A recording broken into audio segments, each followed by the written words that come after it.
with this. Perfect. Can you listen to me? Yeah. Welcome to everyone. Thank you to be here today. My name is Joan de Ramón Brunet. I'm head of growth at EthiHub, and today we're going to talk about impact on Web3. I will start asking to the speakers to do a brief introduction about who you are and what kind of interest you have for refi and impact. Please, who wants to start? Ladies first. Ladies first, for sure. Age before beauty. Yes, please. I'm Genevieve Leveille, and I am the CEO of AgriLedger. And it's a platform that we have built looking at working with smallholder farmers to empower them by getting access to market and financial services. And you wanted to know what I want to do refi? Yeah, why not? I don't think that we're not going to agree on the refi thing. I do believe that there is financial needs and to be able to do impact, but I'm not sure what is being put out there yet is really fit in terms of looking at de-risking that needs to be there. So with the technology and trust, we can bring in the mechanism to bring the right level of financing, but I'm not sure that staking or what we're calling refi is really looking on all-around impact. It's looking at a higher impact, but not being able to demonstrate the impact at the bottom. Yeah. Thanks so much. No, so many things to discuss. Let's deep dive. I'm Ksenia Stark. I'm a co-founder and a chaos architect of Confusion and Joy. It's an impact creator house where we empower creators and brands with sustainable marketing strategies that drive impact.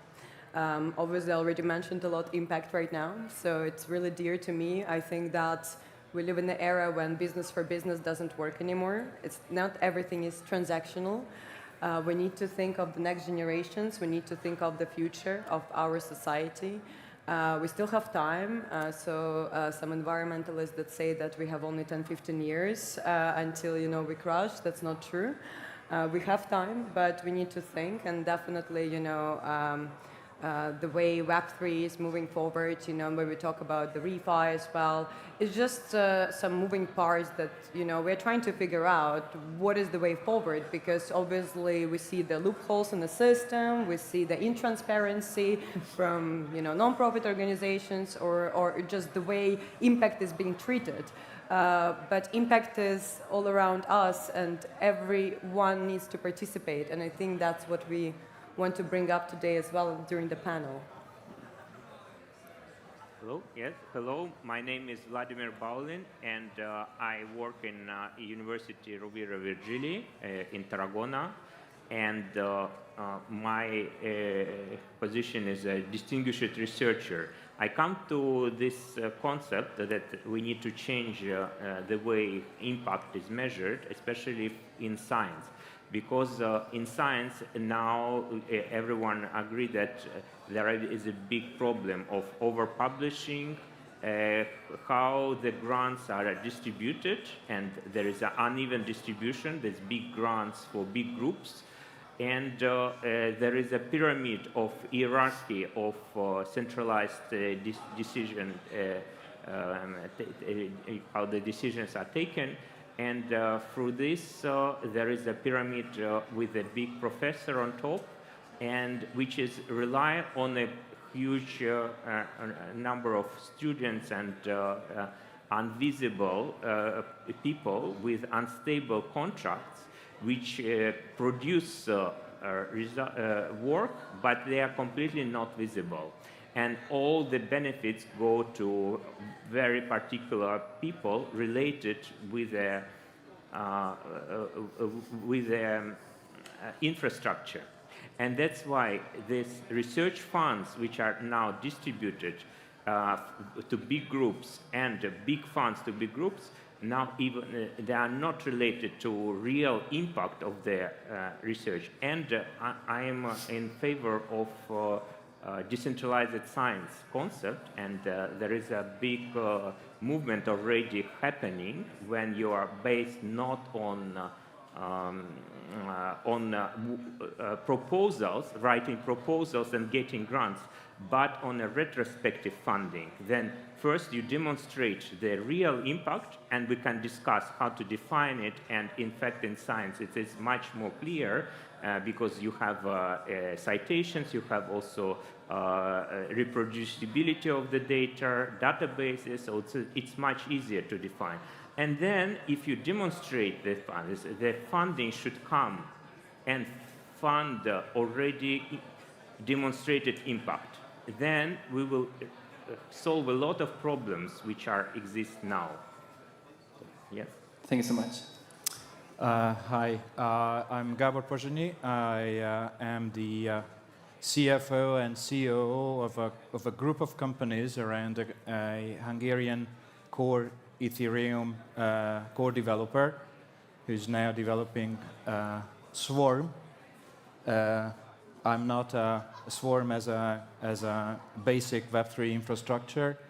I'm not at all a blockchain expert. I'm the guy who's supposed to help these companies spinning off these development, these impact-oriented companies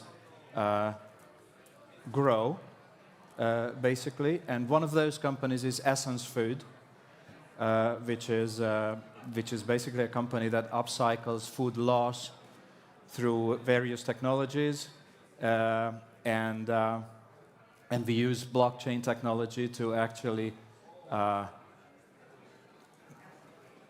fix the all sorts of data along the food value chain to show its impact, its not only environmental impact but health impact as well.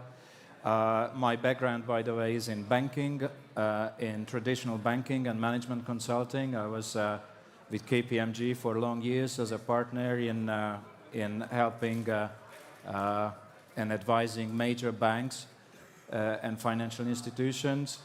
I would say I'm a double disillusioned commercial banker. My first loss of illusion was with the traditional commercial banking business model when I changed my career and went to work in the area of what we call impact banking. It's not impact finance. It's even less developed than impact finance. It's impact banking, and I worked for various banks in a global institution that is called Global Alliance of Banking on Values. The major representative of this group of banks you might have heard about is Triodos of the Netherlands, but there are like 70 others globally, and I spent my past 2 years in Latin America building a crowd lending platform, an impact crowd lending platform called Banca Ética Latinoamericana in Santiago de Chile. And then I was asked by this Hungarian guy to come back to Europe. I live now in Barcelona, and help develop these companies along various use cases. So that is what I can add value with. It's quite amazing to have like different kind of backgrounds and at the same time different kinds of point of view. So my question now is, from your perspective, how Web3 tools are enabling the creation of new sustainable business model? I would say the ideology, because right now we're not there. The concept of Web3 and bringing all these pieces together will help in being able to achieve better interaction. If we go back to how things used to be, you would go to the supermarket, maybe the shop next door to you, who had a direct relationship with the farmer. So that was a very integrated. We went to this world where everything is done from afar. So therefore, something like Web3 brings in back that connectivity and that trust. Unfortunately, I think that where we tie in the technology too much rather than looking at the human interaction and the needs. So we keep talking about impact, we talk about ESG, and I think that we have forgotten what are the letters of ESGs mean. One is environmental, the other one is social, and the other one is governance. We're forgetting to bring the social and the governance, and we're just bundling it up together to this new sort of black gold, green gold, and chasing that, and then saying, oh, this is where we're using Web3. Trust is based on history. Trust is based on knowledge. We have now with Web3, with all those tools, the ability to create that, to decentralize it, so which means no one person is controlling it, except the person who's in the middle of it, which has their information. So until we take that aspect and we go back to the drawing board, instead of chasing the dollars, then we're going to be able to have real impact. I mean, I love it, and I think that we're so aligned on the way that we say Web3 is not about tech. It's about community. It's about direct communication, collaboration, co-creation, and that's where the business models are, because people want more transparency. They want to be a part of impact. And you know, when we think of an impact, we need to build together, you know? You cannot just do fragmented actions around the world. That's why, you know, universal basic income is becoming more and more known, you know, and what is the universal education that we can bring, you know, to the humanity. And obviously, Web3 is opening these doors. But again, we should stop talking about tech. We should start thinking of ourselves and how we can become participants of this change. And obviously, you know, the business model of sharing and giving back, it's beyond technology. It's about us as humans who, you know, restricted ourselves within the social labels, biases, stereotypes, divided the whole society. It's hard to think of, you know, how we can bring this back. But obviously, then we had a panel with my co-founder and life partner Stuart Rogers talking about AI in Web3, and this was also brought, you know, like what is the potential of data sovereignty and AI of even, for example, decision making. You know, if we are communities around the world and we can't agree, let AI give us some output, right? For me, Web3 technologies related to science may replace the traditional publishing system, where the impact is evaluated on the basis of the reputation of the journal, which is completely obsolete and misleading now, especially now when we can have a lot of options how to publish things. And this open access publications through a limited number of editorials, and now it's a bottleneck, and it's a source of many problems like overpublishing and predatory journals, which feed on those grants for and money for open access. So it is possible to go without this and publishing with Web3, with the certification, and also to have a distribution of impact of the future impact of the publication among authors. And then it should be done in the way that first you demonstrate the impact, you can publish for free and register on the blockchain what you think would be necessary or would be a good piece of work which will have an impact. And then maybe in 10 years, maybe the next day, it will be evaluated. And then the funder agency should fund this piece of work rather than grants or researchers or evaluate who is the best scientist. It would be much easier to evaluate what is the best research, and then you know automatically who contributed. Maybe there's people already left, but they still contributed, and then to fund the research and the real impact of the real things which are demonstrated and verified by other groups, rather than to evaluate researchers and distribute positions by their type of the positions and who is on the top of the hierarchy. I think this would help to overcome many problems. Do you see it more as a global I think, system, yes, right? Okay. It can be global, and it may be not necessary that everyone adopt it at the same time, because you can go with also with small changes, and there's maybe groups which can demonstrate the impact on a smaller group, and however they need that funding agency also contribute to and fund retrospectively the impact. And then even with small group, they can survive and be more productive and more generate more impact than traditional publishing system and traditional distribution of funds. Amazing. Gábor, you are into traditional banking. You say that you have like not too much experience with blockchain, but what's your perspective on that? If you are an impact banker or ethical banker or values-based banker or sustainability or ESG banker, there's a plethora of terminology. The most hateful for me is ethical banking, because that would state that you are doing ethical banking and all the other bankers of the world would do unethical things, which is actually not true. But if you are a banker and you have an intention to finance regenerative business models, you face at least 3 fundamental issues.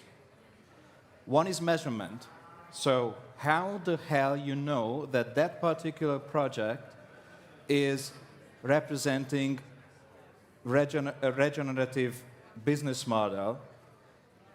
What are the impacts of that business model, negative, positive? What is the net impact? How can you measure that? How can you prioritize allocating loans to this instead of that project, and so on and so forth? How can you measure ESG if you give a particular project a huge positive impact mark to environmental impact, but a super negative on social or governmental impact? And so this problem of how do you know that you are financing a particular project, you are making an impact, and how much you make? Then, because of the complexity of measurement, it's also a value judgment. So the second problem is, who's making the decision? Is it the credit committee? Is it the community of your customers, or hence the crowdfunding and crowd lending intentions of my Latin American experience? Because then your community, your depositors are making the decisions about. So who's making the value judgment? And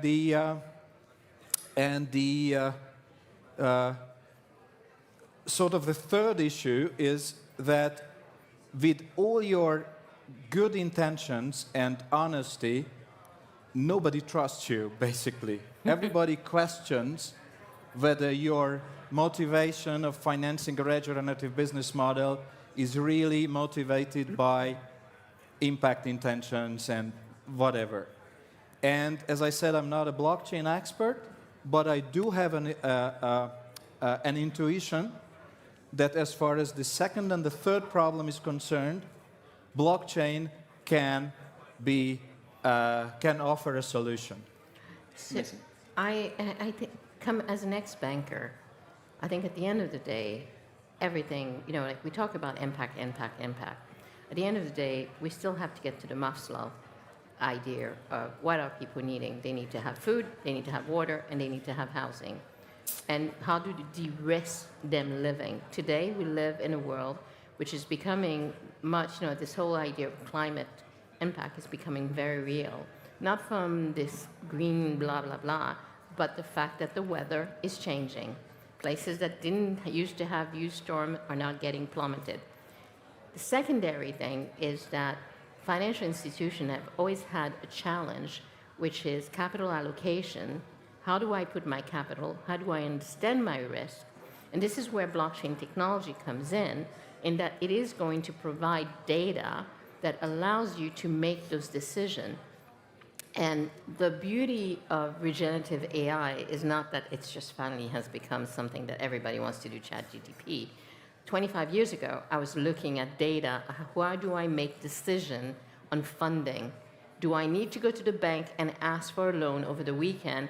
Or my customers, what's their habit? Will they pay? And can I start looking, are they falling out of the habits? Which is really machine learning and AI at its best. So now if we can have data that we can actually trust, and this is why I challenge some of the blockchain solutions which are being built. If you're putting it to where all you're doing is a hash and your data is sitting somewhere else, it's like having it in a file cabinet that may be in storage, because when I worked at GE, we had that problem. We needed a contract. It was in a file cabinet, which was in a warehouse and wasn't where it was expected. This is what you solve with blockchain. You now know where the data is, and you can get your hand on it. And we need to be clear about how are we doing the integration, where is that data sitting, and who's got the flip to the switch. Finally, when we talk about blockchain, we talk about trustability, disintermediation, which is quite important as well. What else I was about to say? Trustability, disintermediation. Immutability, you know, and like immutability, you Immutability, know, of the sure. information. And here we are facing a lot of new challenges. I think blockchain is also about democratization. Normally when we talk about impact, we talk about impact investment funds or governmental institutions. But right now we are allowing everyone to invest in new kind of financial products like crowdlending or crowdlending platforms. What are other kind of challenges we are facing when we talk about impact and blockchain? And here maybe we can talk about measurement. What kind of metrics do we want to get? I'm not sure I'm answering exactly your question, but I have this feeling we are talking about blockchain and impact and how deeply we feel that we need to do something with the world around us, right? And I have a feeling that technology in itself is not without technological innovation in itself will solve nothing. It will serve the same way of thinking, the same way of thinking of, we can put a name on it, neoliberal capitalism, but without social innovation, without redesigning how we do things, it will not solve anything.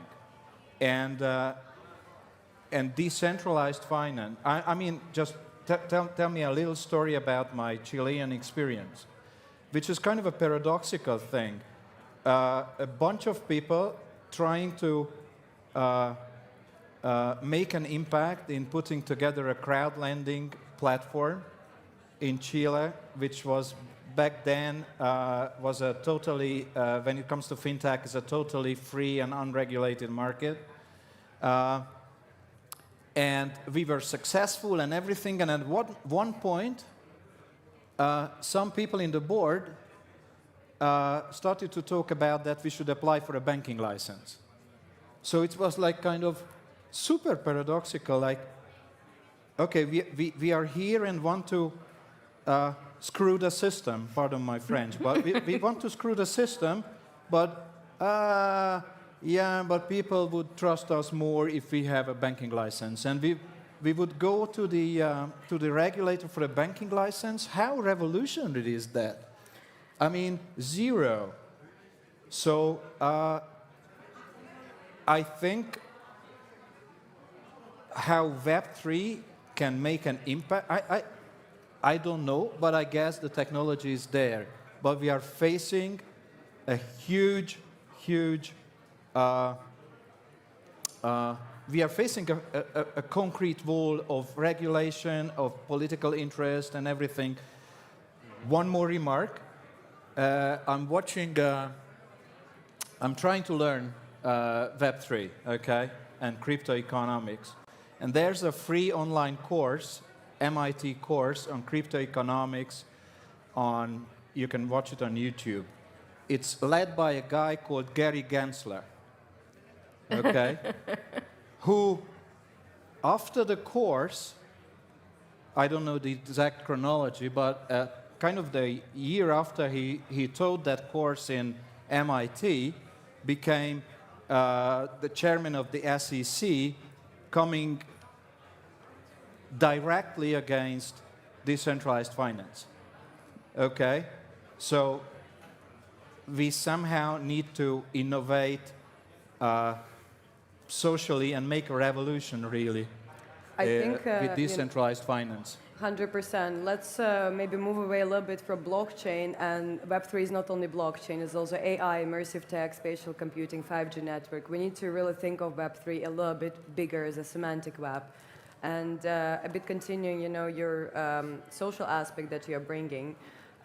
So first of all, I think that more transparency has to come also from corporate side, because a lot of corporates are also doing impact already, and we see these brands, talking about sustainable goals, diversity and inclusion, and it's always a challenge to understand what exactly they're doing and are they actually making this impact. And the movement of, conscious consumerism, we are really pushing it a lot within our Impact Creator House, that know who you support. People can change a lot. It's not only about these funds and organizations and how we structure things. Every one of us can make a change already and start supporting the brands and buy products and services from the companies that are actually doing this. And the example I want to bring is actually one of our partners, We Care Impact, and the founder, Nesma, is sitting here. They did an amazing campaign, which is called Act for Earth. And brands could list their actions for the planet, and the consumers could join, actually support the actions. It's either donations, share the posts, the actions can be different, and it can be applied to different kinds of impact campaigns. And that's when people can take part, earn tokens, get loyalty with the brands. So making this transparency already, it's a step forward. And another use case I always like to bring is, don't forget about us as a humanity. Moving away from social labels, stereotypes, and immersive technologies and the metaverse that has this potential of, let's say, connecting us, regardless where we come from, through the avatars, and actually experiencing diversity and inclusion. And I was curating and running Global Digital Pride campaign, which was the first Pride celebration in the metaverse, bringing people, art, culture, music together. So really think of Web3 a little bit beyond technology, beyond blockchain as well, and pinpoint the use cases that already work, and try to apply them to other impact causes. I'm wearing the shirt, which is the Haitian Revolution. We were the first place to be found by Christopher Columbus when he went. I think he came from there, and we were the first Black nation to break the chain. So we need to break this chain and really go back and ask people. So one of the challenges I have about technology is we say, here's the technology. No, let's ask people what they need. Let's redesign based on their need. Do not assume they have it wrong. Assume that they didn't have the tool, and let's put the tools in. We are running out of time. I would like to wrap up with some positive vibe. So, how do you imagine the future? Only one sentence. Humanity together. I say the future is female. Yes. Yes. I mean, okay, no, obviously, supporting more diversity and inclusion and underrepresented groups, I think we just need to really pay more attention to that and see beauty in every person that you meet. Yeah. Being grateful every day for your moments, for what life brings us, and because, we have so much stress and challenges and social constructs, but, being more positive and being more conscious, understanding your purpose, your driver, I think it will help a lot of, problem solving and also bringing this impact that we try to reach. Vladimir, how do you imagine the future? For me, it's reproducible data. So this will be necessary to demonstrate the impact that you put on the blockchain. And Gábor? screw the central power and screw the system and Yay! screw the middleman, be it them banks Exactly. or central political powers. Amazing. Thank you so much to be here today, and please a big applause for our speakers. Thank you. Thank you. Thank you for moderating. You're awesome.